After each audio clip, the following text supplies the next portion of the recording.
wabarakatuh. Om Swastiastu. Selamat siang. Kami dari kelompok 4 hari ini ingin memberikan materi tentang B30 atau lebih dikenal dengan biosolar. Saya Imade Yunendra Anustawa sebagai ketua kelompok 4 dan Saya Hanum Suhartini, absen 16. Saya Jessica Sunarmata dari absen 18. Saya Maditya dari absen 20. Saya Una Almira dari absen 19. mari kita mulai dengan materinya.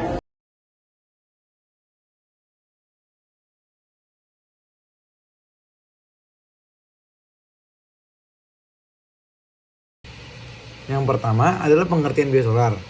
Dalam bahasa Inggris, biosolar berarti biodiesel.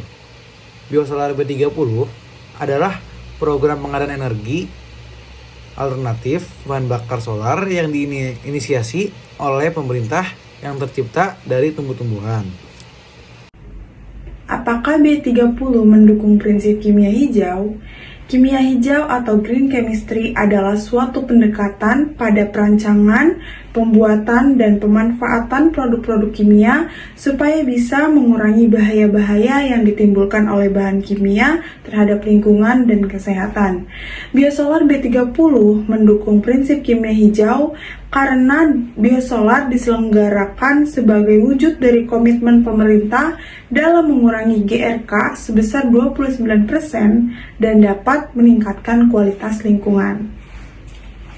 Hanum Suhartini, saya dari kelompok 4. Di sini saya ingin menjelaskan mengenai bahan pembuatan biosolar. Biosolar B30 merupakan hasil percampuran solar dengan minyak nabati yang berasal dari minyak kelapa sawit atau crude palm oil atau CPO. Bahan bakar ini memiliki komposisi pembanding 30% bahan nabati dan 70% bahan solar. Biosolar terbaru dari bahan tumbuhan atau bahan nabati seperti kacang tanah, biji pohon pandu, nyamplung, biji jarak pagar, buah kemiri, dan kelapa sawit. Berikut adalah bagan pembuatan biosolar. Tahap pertama, pemurnian minyak sawit mentah atau crude palm oil (CPO) diproses menjadi refined, bleached, and deodorized palm oil atau disebut sebagai RBD-PO. Tahap kedua, transesterifikasi di suhu antara 65 derajat Celcius sampai 75 derajat Celcius. Metanol dan sodium methylate kemudian dicampur dengan RBD-PO di mesin mixer. Hasil campuran tersebut kemudian didiamkan selama 1-2 jam hingga endapan FAME, fatty acid methyl ester, dan gliserin terpisah dengan sendirinya. Tahap ketiga, FAME kemudian melewati proses pencucian untuk menghilangkan berbagai senyawa yang dapat memengaruhi kualitasnya.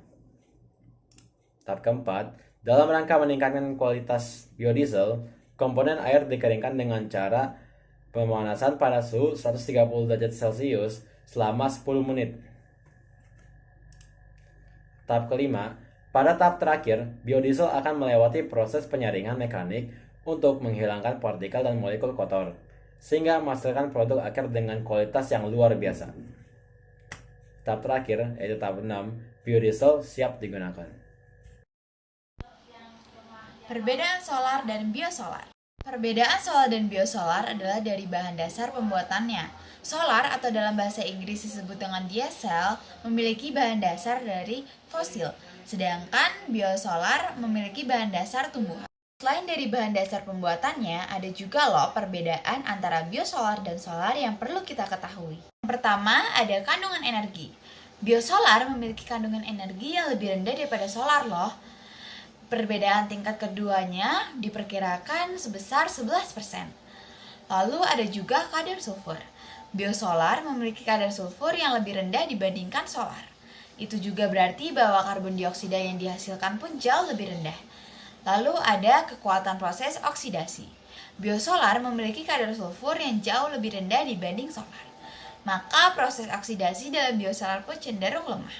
Tujuan pemakaian biosolar B30. Tujuan pertama, meningkatkan ketahanan dan kemandirian sumber daya energi.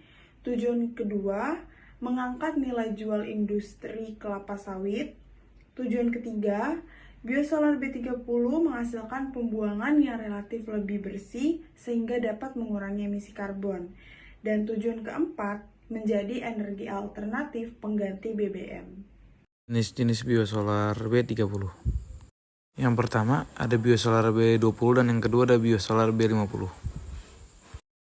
Membahas tentang perbandingan bio dan non-bio. Perbandingan biosolar dengan non-biosolar terletak pada bahan pembuatannya, di mana non-biosolar dibuat dari bahan tumbuhan seperti biji jarak, jarak pagar, buah kemiri, kacang tanah, dan pohon randu. Nah, di sini ada grafik perbandingan bio dan non-bio.